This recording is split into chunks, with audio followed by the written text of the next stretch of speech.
Good morning, all of you. How are you? I hope you all are fantastic. I, Priyanka, welcome to all on online EVS class at home. Today, we will revise Unit 3 States of Matter and Force. Let's start. Matter. We come across a lot of things in our environment such as plants, animals, buildings, parks and mountains.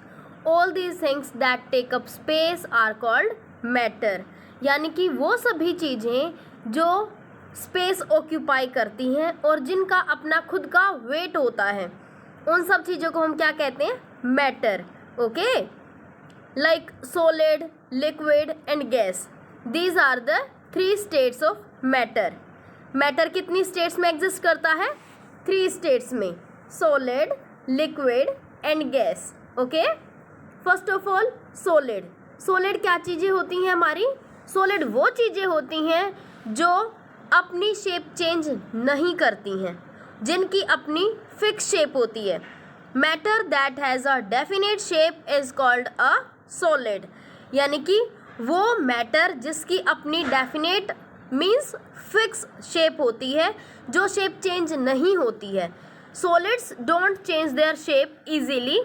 जो solids होते हैं वो आसानी से अपनी shape को change नहीं करते हैं and require a lot of force to change it.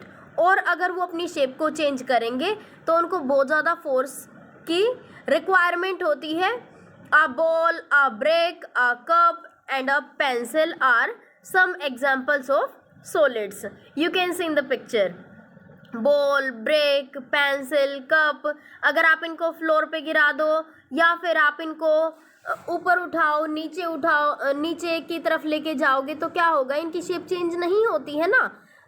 क्यों नहीं होती है? क्योंकि इनकी जो शेप होती है वो फिक्स होती है. Okay, now the liquids. Matter that does not have a definite shape and takes the shape of the container it is in is called a liquid. यानी कि वो चीज़ें जिनकी अपनी पर्टिकुलर फिक्स शेप नहीं होती है, जिसको हम किसी भी अगर दूसरे कंटेनर में डालते हैं तो वो उस दूसरे कंटेनर की शेप ले लेता है. सपोज वाटर को अगर आप बकेट में डालते हो तो बकेट की शेप ले लेता है. मग में डालते हो, मग की शेप ले लेता है. जग में डालोगे, जग की शेप ले लेगा. सो व्हाट इट इज, ये अपनी शेप को चेंज करता रहता है. Okay, so that's why it is liquid. Liquid कैसे होते हैं? जिनको हम जिस भी कंटेनर में डालेंगे ये उसी की शेप ले लेते हैं. इट मीन्स इनकी शेप फिक्स नहीं होती है. Okay, like milk, juice, paint and oil are some examples of liquids. You can say in the picture oil, milk, paint, juice. अलग अलग कंटेनर में डाला है इनको और अलग अलग कंटेनर की ही शेप ले रखी है. Okay, now the gas. Gas is matter that flows freely, does not have a shape of its own and fills up the space. Air, smoke, cooking gas and steam are some examples of gases. जो gas होता है वो भी matter का ही एक form होती है. Okay, और जो गैस होती है उसकी कोई भी फिक्स शेप नहीं होती है. ये जहाँ भी प्रेजेंट होता है वहीं पर स्पेस को ऑक्यूपाई कर लेता है. Okay, like air, smoke, cooking gas and steam are some examples of gases. You can see in the picture steam, cooking gas, air in balloon, smoke. और जो आपकी फुटबॉल होती है उसके अंदर भी हम एयर जब फिल कर देते हैं तो उसकी शेप आ जाती है, वो स्पेस को ऑक्यूपाई कर लेती है. ऐसे ही आपकी साइकिल के जो टायर्स होते हैं उसमें भी एयर फिल्ड होती है. जो हमारे पैराशूट होते हैं उसमें भी एयर फिल्ड होती है. Okay, so what is air? Air is a form of matter and that is gas. Okay, now see this picture. Everything around us exists in these 3 states of matter. हमारे चारों तरफ जो भी चीज़ें हैं वो सारी की सारी चीज़ें हमारी इन 3 स्टेट्स ऑफ मैटर में ही एग्जिस्ट करती हैं। You can see in your room, आप देख सकते हो सोफ़ा, टेबल, चेयर, ये सारी हमारी क्या चीज़ें हैं, सॉलिड्स हैं। Okay, like water, T, coffee, cold drink, ये सारी चीज़ें कौन सी फॉर्म है, लिक्विड फॉर्म है। एयर, यस, गैस फॉर्म है। जो हमारा स्मोक है, धुआं होता है जो, वो भी हमारी गैसियस स्टेट है। Now you can see in the picture, birds and trees are the solids, the boy and tent are solids, water is liquid, wood and bucket are solids, smoke and air are gases. So what are these things? ये सारी की सारी हमारी surrounding में present होती हैं और ये हमारी 3 फॉर्म में ही एग्जिस्ट करती हैं, सॉलिड, लिक्विड और gas. Now the properties of solids, जो सॉलिड्स होते हैं उनकी क्या क्या प्रॉपर्टीज होती हैं। Structure of solids, matter around us is made up of small particles, it is the arrangement of these particles that differs among the 3 states of matter. In solids these particles are tightly packed together which gives them a definite shape. As the particles are tightly packed, there is hardly any space among the particles, so they cannot move freely. Thus a lot of force is required to change the shape of solid. जो matter होता है, जो हमारी surrounding में present है, वो matter हमारा small particle से मिलकर बना होता है और उसके अंदर वो जो पार्टिकल्स होते हैं वो अलग अलग अरेंजमेंट परफॉर्म करते हैं। तो जब इनकी अरेंजमेंट हमारी इस टाइप से होती है कि उनके बीच में बिल्कुल भी स्पेस ना रहे, तो वो टाइटली पैक्ड टुगेदर हो जाते हैं, एक दूसरे के बिल्कुल क्लोज आ जाते हैं, तो उनके बीच में कोई भी स्पेस नहीं रहता है। ठीक है, तो जिसकी वजह से उनकी शेप फिक्स हो जाती है, डेफिनेट शेप हो जाती है और वो फ्रीली मूव नहीं कर पाते हैं। तो ये हमारी किसकी प्रॉपर्टी होती है, सॉलिड्स की, और जिसकी वजह से वो अपनी शेप को चेंज नहीं कर पाएंगे और अगर हम इसकी शेप को चेंज करने की कोशिश करते हैं तो हमें बहुत ज़्यादा फोर्स अप्लाई करने की ज़रूरत होती है। Okay, now the properties of solids, solids have a definite shape, solids के पास डेफिनेट शेप होती है। We can see and touch solids, हम सॉलिड्स को देख भी सकते हैं और उनको टच भी कर सकते हैं। सॉलिड्स कैन बी हार्ड और सॉफ्ट, और जो सॉलिड्स होते हैं वो हमारे हार्ड भी हो सकते हैं और सॉफ्ट भी हो सकते हैं। Okay, some solids are hard, they do not change their shape easily. Some examples of hard solids are the following. जो सॉलिड्स होते हैं वो कुछ हमारे ऐसे भी होते हैं जो बिल्कुल हार्ड होते हैं और जो अपनी शेप को इजीली चेंज नहीं करते हैं। तो वो कौन कौन से, you can see in the picture, wood, buildings, apple, rock, stone, and आप अपने रूम में भी देख सकते हो like wall, sofa, table, chair. So what are these? These are hard solids. Okay, now some solids are soft to touch, कुछ solids ऐसे भी होते हैं जो हमारे सॉफ्ट होते हैं टच करने में। They can change their shape easily, ये इजीली अपनी शेप को चेंज कर सकते हैं।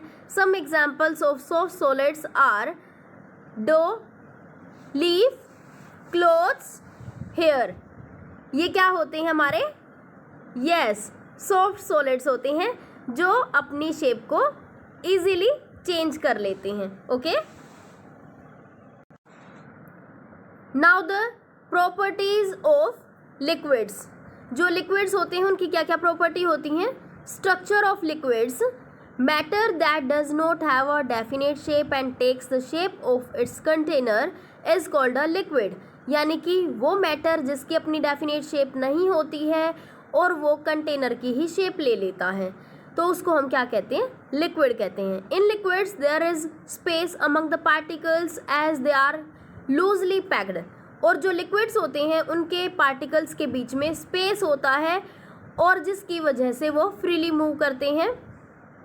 Thus, due to This loose arrangement of particles, liquids don't have a definite shape and can move freely. Now the properties of liquids. Liquids don't have a definite shape. They take the shape of the container they are in. Liquids flow freely and can be poured from one container to another. We can see and touch liquids.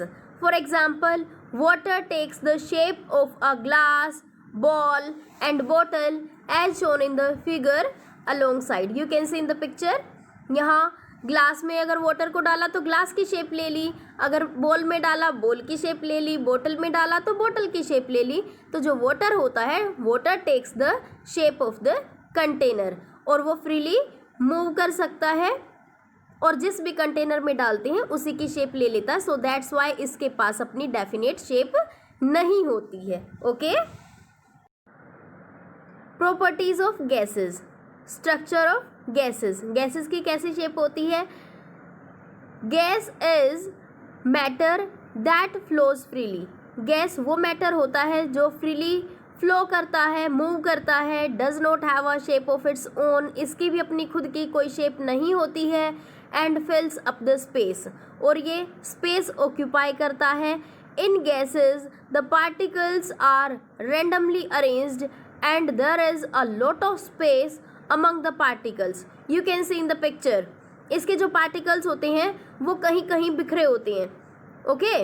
और जिसकी वजह से इसके particles के बीच में space बहुत ज़्यादा होता है, इसीलिए वो freely move कर लेते हैं. Thus, due to the random arrangement of their particles, gases don't have a definite shape and can flow freely. तो इसकी वजह से ही जो gases होती हैं वो हमारी फिक्स शेप में नहीं होती हैं और वो फ्रीली मूव कर सकती हैं. Now the properties of gases. Gases don't have a definite shape. जो गैस होती हैं उनकी कोई भी डेफिनेट शेप नहीं होती. They flow freely. वो भी हमारी फ्रीली फ्लो करती हैं. They occupy space. We can feel और smell gases but can not see them. जो हमारी गैसेस होती हैं हम उसको फील कर सकते हैं, बस महसूस कर सकते हैं. हम उनको देख नहीं सकते हैं और छू भी नहीं सकते हैं. We can't see and touch them. For example the air filled in a balloon. Now air as gas. Air is a form of gas. It is all around us. All living beings need air to live. We can not see air but we can feel it. Air moves easily and fills up the empty spaces like air. Most gases cannot be seen but we can feel or smell them. Given below are some examples you can see in the picture. तो जो air होती है वो भी हमारी gas की ही एक form होती है और जो हमारे चारों तरफ होती है और सभी लिविंग बींग्स को सर्वाइव करने के लिए एयर की रिक्वायरमेंट होती है. और हम एयर को देख नहीं सकते हैं लेकिन हम इसको फील कर सकते हैं. और एयर जो है वो इजीली मूव करती है from one place to another place और एम्प्टी स्पेसेस में स्पेस को ऑक्यूपाई कर लेती है, स्थान घेर लेती है ये. और जो गैसेस हैं उनको हम देख नहीं सकते हैं लेकिन हम उनको फील कर सकते हैं, स्मेल कर सकते हैं. Okay. Now you can see in the picture. Air is all around in this garden and the girl and the plants are breathing in air. You can see. Now in next, air is inside the balloon and has taken its shape. अब देखो balloon की एक particular shape आ गई है ना, क्योंकि air ने space occupy कर लिया है. Air is inside this box and it फिल्स up the box. Now we will start next topic, force. Force is a push or pull applied to an object. When we apply force, it makes objects move. Objects that are moving are said to be in motion. Push is a force that moves an object away, whereas pull is a force that moves an object towards the force. As shown in the example below. जो force होता है वो क्या होता है? या तो हम किसी भी चीज़ को पुश करें या हम उसको पुल करें। जब पुश करते हैं तो जो ऑब्जेक्ट है वो हमारा अपोजिट डायरेक्शन में जाता है, हमसे दूर जाता है। ओके, और जब हम किसी भी चीज़ को पुल करते हैं तो कोई भी ऑब्जेक्ट हम अपनी तरफ लेके आते हैं। Okay, so what it is? Push and what it is? Pull. When we apply force, it makes objects move, और जब हम किसी भी ऑब्जेक्ट के ऊपर फोर्स अप्लाई करते हैं तो वो मूव करने लगता है, चलने लगता है। Objects that are moving are said to be in motion, और जो भी ऑब्जेक्ट हमारे चल रहे होते हैं तो हम उनको क्या बोलेंगे? Yes, motion. Push is a force that moves an object away. Push एक ऐसी फोर्स है जो हमारे ऑब्जेक्ट को दूर लेके जाती है, whereas pull is a force that moves an object towards the force, और जो पुल है वो किसी भी ऑब्जेक्ट को हमारी तरफ, यानी कि जिस डायरेक्शन में हम फोर्स को अप्लाई कर रहे हैं उसी डायरेक्शन में लेकर आती है। Now you can see in the picture, push, a boy is pushing a stone, and in next picture you can see pull, a boy is pulling a stone. We can see that the man is pushing the rock away from him in the image on the left, whereas he is pulling the rock towards him in the image on the right. Now the effects of force. Force causes any stationary object to move. Stationary means कोई भी चीज़ जब rest position पर होती है, उसके अंदर motion नहीं होता, उसके अंदर कोई भी मूवमेंट नहीं होती, तो हम उसको क्या बोलते हैं? स्टेशनरी ऑब्जेक्ट, जो एक ही जगह पर हमारा टिका रहता है। It can change the speed और direction of an object in motion, और ये किसी भी ऑब्जेक्ट की जो डायरेक्शन है और उसकी स्पीड है उसको चेंज कर देता है force. Force can also change the shape and size of an object, और जो फोर्स है वो किसी भी ऑब्जेक्ट की शेप और उसके साइज को भी चेंज कर सकता है। तो जो फोर्स है वो स्पीड को, डायरेक्शन को, शेप को और साइज को, 4 थिंग्स को चेंज कर सकता है। Okay, now you can see in the picture. In first picture, a man uses force to move a stationary lawn mower. You can see in the picture. Now in next, a cyclist uses more force to pedal his bicycle and increase its speed. इसमें speed को increase कर रहा है। Now in next, a football player uses force to change the direction of motion of a ball. इसमें अब ये direction of motion को change कर रहा है। Now in next, a baker uses force on dough to shape it into a patty. You can see in the picture. तो एक में हमारी शेप चेंज हो रही है, एक में साइज चेंज हो रहा है, एक में यस डायरेक्शन और एक में स्पीड इंक्रीज हो रही है। Understand? Factors affecting force. Force is a push or a pull that causes an object to move. The distance covered by an object due to force depends on several factors. जो हमारा distance cover होता है किसी भी object के द्वारा तो वो हमारा 4 मेन फैक्टर्स पर डिपेंड करता है। अमाउंट ऑफ फोर्स, जिसमें हमारा फर्स्ट फैक्टर होता है। अमाउंट ऑफ फोर्स यानी कि हम जितनी भी फोर्स अप्लाई करेंगे उतना ही जो हमारा ऑब्जेक्ट है वो मूव करेगा। You can see in the picture, इसमें जो एक बॉय है वो स्मॉल अमाउंट में फोर्स अप्लाई कर रहा है तो जो उसका ऑब्जेक्ट है वो मूव नहीं कर पा रहा है। And in second one you can सी, जो हमारा एडल्ट पर्सन है अगर वो किसी ऑब्जेक्ट को मूव करा रहा है तो वो ज़्यादा अमाउंट में फोर्स को अप्लाई कर रहा है, जिसकी वजह से उसका जो ऑब्जेक्ट है वो ज़्यादा डिस्टेंस कवर कर रहा है। Okay, now the size of an object, जो साइज ऑफ एन ऑब्जेक्ट है that is the second factor. तो अगर कोई भी ऑब्जेक्ट जितना छोटा होगा वो उतना ही ज़्यादा डिस्टेंस कवर करेगा, और जो जितना बड़ा ऑब्जेक्ट होगा वो उतना ही कम डिस्टेंस कवर करेगा। You can see in the picture, इसमें एक लड़की है वो एक स्मॉल बॉल को थ्रो कर रही है तो वो ज़्यादा डिस्टेंस कवर कर रही है, और एक जो बड़े वाली बॉल है अगर वो उसको थ्रो करती है तो वो कम डिस्टेंस ट्रैवल करती है. You can see in the picture. Okay,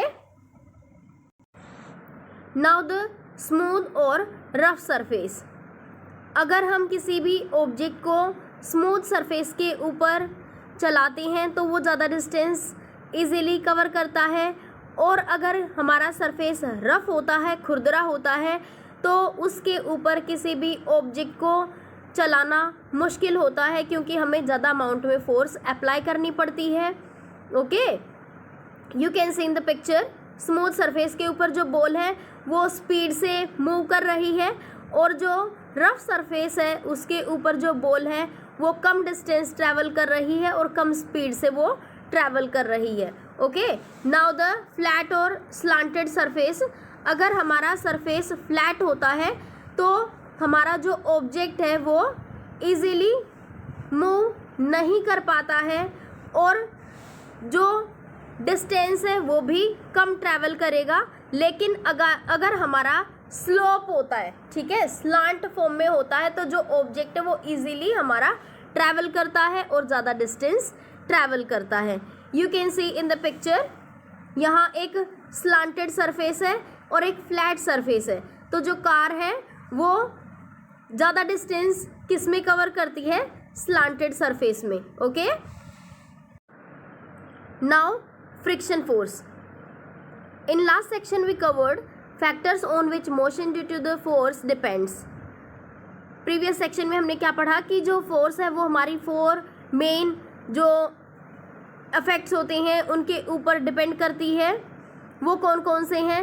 yes, first one amount of force, second one size of an object, third one smooth और rough surface, and fourth one flat और slanted surface. We discussed that it is difficult to move an object placed on a rough surface as compared to an object placed on a smooth surface. और हमें क्या पता चले कि जो rough surface है उसके ऊपर हमारा ऑब्जेक्ट डिफ़िकल्टी से मूव करता है, और अगर हमारा सरफेस स्मूथ होता है तो वो इजीली मूव करता है. Okay, so now we will take an example of block placed on a smooth surface and another placed on a rough surface as shown in the images above. On applying force to both the blocks, it is difficult to move the block on the rough surface as compared to the one on the smooth surface, and this is due to the force of friction acting on the block. Friction always acts in the direction opposite to the motion. और जो frictional force होती है वो हमेशा opposite direction में work करती है, और अगर हम चल पाते हैं तो वो हम किसकी वजह से चल पाते हैं? Due to the frictional force. और अगर हम किसी भी ऑब्जेक्ट को स्टॉप कर पाते हैं तो वो भी हम किसकी वजह से कर पाते हैं? Only due to the frictional force. तो फ्रिक्शनल फोर्स किस डायरेक्शन में काम करता है? वो हमेशा अपोजिट डायरेक्शन में काम करता है. Okay, now the properties of friction. Friction is higher on rough surface and lower on a smooth surface. जो फ्रिक्शन होता है वो रफ सरफेस पर ज़्यादा होता है और स्मूथ सरफेस पर कम होता है, क्योंकि कोई भी ऑब्जेक्ट हमारा रफ सरफेस पर इजीली स्टॉप हो जाता है, तो जब किसी भी ऑब्जेक्ट को स्टॉप कराना होता है तो वहाँ पर हमारी फ्रिक्शनल फोर्स वर्क करती है. Okay, now next, friction generates heat. और जब भी कोई भी दो ऑब्जेक्ट हमारे कांटेक्ट में आ जाते हैं और हम उनको रब करते हैं तो वहाँ पर हीट प्रोड्यूस होती है. सो what it is? Friction generates heat. Okay, now the friction in solids, liquids and gases. जो फ्रिक्शन है वो सॉलिड्स में, लिक्विड्स में और गैसेस में 3 स्टेट्स ऑफ मैटर में कैसे एक्ट करता है? Friction does not act only in solids. सिर्फ सॉलिड्स में ही नहीं, वो हमारा लिक्विड में और गैस में भी वर्क करता है. अगर हम किसी भी ऑब्जेक्ट को वाटर के अंदर पुश करने की कोशिश करते हैं तो वहाँ पर भी एक अपोजिट डायरेक्शन में फोर्स काम करता है. And what is that? That is frictional force. Suppose अगर आप कोई भी अपनी बॉल है उसको अगर आप पानी में डालोगे और आप उसको अंदर तक पुश कर देते हो तो वो एकदम से ऊपर आती है. तो जब वो अपोजिट डायरेक्शन में ऊपर की तरफ आती है तो वहाँ पर कौन सी फोर्स काम करती है? फ्रिक्शनल फोर्स काम करती है. ओके, और इसी तरह से जो स्काई डाइवर होते हैं, you can see in the picture, जो स्काई डाइवर होते हैं वो भी क्या करते हैं, falling towards the earth with a parachute. जब वो पैराशूट वगैरह को ओपन करते हैं तो वो हमारे जब ऊपर की तरफ जाते हैं तो वो नीचे की तरफ भी आते हैं, तो वहाँ भी हमारा कौन सा फोर्स काम कर रहा होता है, फ्रिक्शनल फोर्स काम कर रहा होता है। The resistance of the air against the parachute slows his descent, and this air resistance is the force of friction exerted by air particles। और ये भी फोर्स ऑफ फ्रिक्शन होती है जो हमारे एयर पार्टिकल्स एक्सर्ट करते हैं। ओके, ऐसे ही जो हमारे एरोप्लेन्स होते हैं वो भी फ्रिक्शनल फोर्स को फेस करते हैं। Now the application of friction is really useful on the earth. Friction is most important part on the earth. It is because of friction between our feet and the ground and that we can walk without slipping and falling। क्योंकि friction की वजह से ही हम चल पाते हैं। Friction acting between a car tire and road allows it to turn without skidding, and similarly air resistance slows the motion of a skydiver। Without friction we should not be able to slow down the motion। क्योंकि अगर frictional force नहीं होगा तो हम किसी भी object को slow नहीं कर पाएंगे, उसकी स्पीड को घटा नहीं पाएंगे।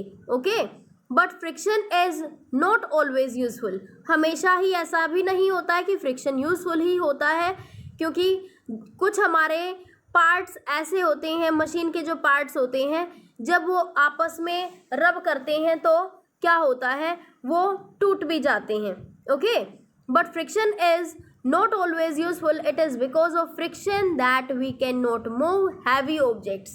क्योंकि फ्रिक्शन अगर हमारा ज़्यादा होगा तो हम हैवी ऑब्जेक्ट्स को मूव नहीं करा पाएंगे।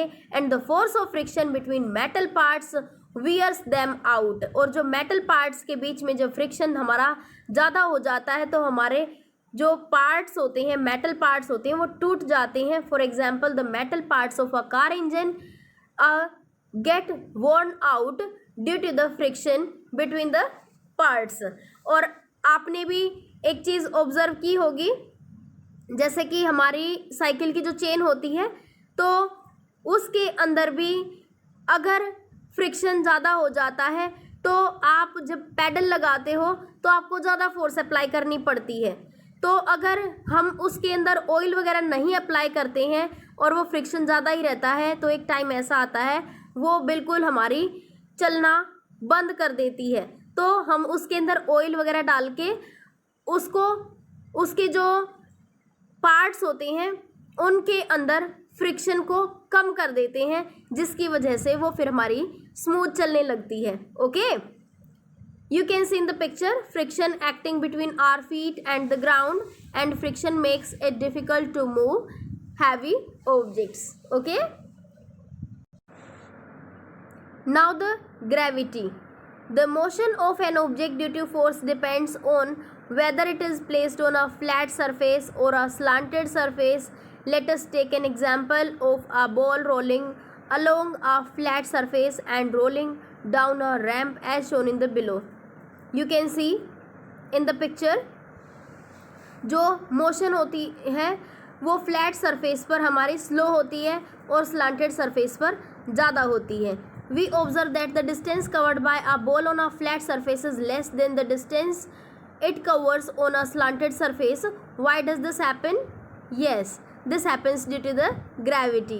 Gravity की वजह से होता है, और ग्रेविटी की वजह से ही जब भी हम कोई भी चीज़, कोई भी ऑब्जेक्ट ऊपर की तरफ फेंकते हैं तो वो हमारा नीचे ही आता है। Okay, which is a force that pools all objects downward. यानी कि ग्रेविटी क्या होती है, वो फोर्स होती है जो सभी ऑब्जेक्ट्स को डाउनवर्ड डायरेक्शन में लेकर आती है। It is because of gravity that motion on a slanted surface is easier than motion on a flat surface. Now the properties of gravity. जो ग्रेविटी होती है, gravity pulls objects towards the centre of the earth. Gravity सभी objects को centre of the earth के ऊपर लेकर आती है। अगर आप कोई भी ऑब्जेक्ट अपवर्ड डायरेक्शन में फेंकते हो तो वो हमेशा सेंटर ऑफ द अर्थ के ऊपर ही आकर गिरता है, कभी भी साइड में नहीं जाता है. And why it happens? Due to the gravity. Now the second one, the rate at which objects fall towards the earth does not depend on their weight. यानी कि जो ऑब्जेक्ट है, अगर आप उसको फेंकते हो, कोई भी हैवी ऑब्जेक्ट और कोई भी लाइटर ऑब्जेक्ट है, तो वो कभी भी उसके वेट के ऊपर डिपेंड नहीं करता है. वो सेम स्पीड से हमारा नीचे आता है सरफेस ऑफ द अर्थ के ऊपर. And why it happens? Due to the gravity. Okay, now contact and non contact forces. Contact forces, contact force वो फोर्स होती है जब कोई भी दो ऑब्जेक्ट के बीच में फोर्स अप्लाई होती है. The force exerted when one object comes in contact with another object. यानी कि जब कोई भी ऑब्जेक्ट दूसरे ऑब्जेक्ट के कॉन्टेक्ट में आता है और वहाँ पर जब फोर्स अप्लाई होती है, तो वो कौन सी फोर्स होती है? कॉन्टेक्ट फोर्स होती है. Let us take an example of riding a bicycle. On applying brakes, the bicycle stops due to the force of friction that acts between the brakes pads and the bicycle tires. Thus, friction is a contact force as it acts only when two objects come in contact with each other. तो जो frictional force है वो हमारी contact force होती है, क्योंकि जो cycle के जो हमारे टायर्स होते हैं और जो ब्रेक पैड्स होते हैं, उन दोनों के बीच में कॉन्टेक्ट होता है. Okay, kicking a ball, pushing the door and a spring toy are some examples of the contact forces you can see in the picture. Now the muscular force, the force exerted due to the action of our muscles. यानी कि वो force जो हमारी muscles exert करती हैं, उसको हम कौन सी फोर्स बोलते हैं? Muscular force. It is an example of contact force. ये भी कॉन्टेक्ट फोर्स का एग्जाम्पल होता है. For example, the boy is pushing the wooden box with his hands. Thus, he is exerting muscular force on the box, causing it to move. तो वो कौन सी force apply कर रहा है? मस्कुलर फोर्स अप्लाई कर रहा है, जिससे वो किसी भी ऑब्जेक्ट को चलाने की कोशिश कर रहा है. Now the non contact force, a force that can be exerted without contact between two objects is called a non contact force. यानी कि जब भी कोई भी दो ऑब्जेक्ट हमारे पास में नहीं होते हैं, कॉन्टेक्ट में नहीं आते हैं, लेकिन फिर भी वहाँ पर फोर्स एक्सर्ट होता है, तो वो कौन सी फोर्स होती है? हमारी non contact force. Let us take an example of a ball thrown up. It comes down due to the force of gravity acting on it as shown in the figure alongside. The force of gravity acts remotely on the ball, pulling it towards the center of the earth without being in contact with it. Thus it is an example of non contact force. यानी कि अगर किसी भी object को आप upward direction में throw करते हो तो वो डाउनवर्ड डायरेक्शन में ही आता है. तो वहाँ पर ऑब्जेक्ट के बीच में और अर्थ के बीच में हमारा कोई भी कांटेक्ट नहीं होता है, लेकिन फिर भी वहाँ पर हमारी फोर्स काम कर रही होती है. और वो कौन सी है? ग्रेविटेशनल फोर्स, और we can say force of gravity. तो फोर्स ऑफ ग्रेविटी हमारी किस टाइप की फोर्स है? नॉन कॉन्टेक्ट फोर्स है. Okay, now the magnetic force. The force exerted by a magnet on iron objects is called magnetic force. It acts remotely without being in contact with the object. Thus it is a non-contact force. For example, a magnet pulls iron clips towards it without being in contact with them. जो हमारी iron की जो nails होती हैं वो क्या होती हैं? वो अट्रैक्ट करती हैं मैग्नेट को. तो उन दोनों के बीच में भी कोई हमारा कॉन्टेक्ट फोर्स नहीं होता है. वो आपस में एक दूसरे के नज़दीक भी नहीं होती, लेकिन फिर भी वहाँ पर फोर्स एक्सर्ट होती है. तो वो कौन सी फोर्स है? मैग्नेटिक फोर्स है. और मैग्नेटिक फोर्स हमारा किस टाइप का फोर्स हो जाएगा? नॉन कॉन्टेक्ट फोर्स, क्योंकि इसमें हमारे दोनों ऑब्जेक्ट्स पास में नहीं होते हैं. ओके, कॉन्टेक्ट में नहीं होते हैं. I hope you understand about the states of matter and force. Okay, bye, happy learning.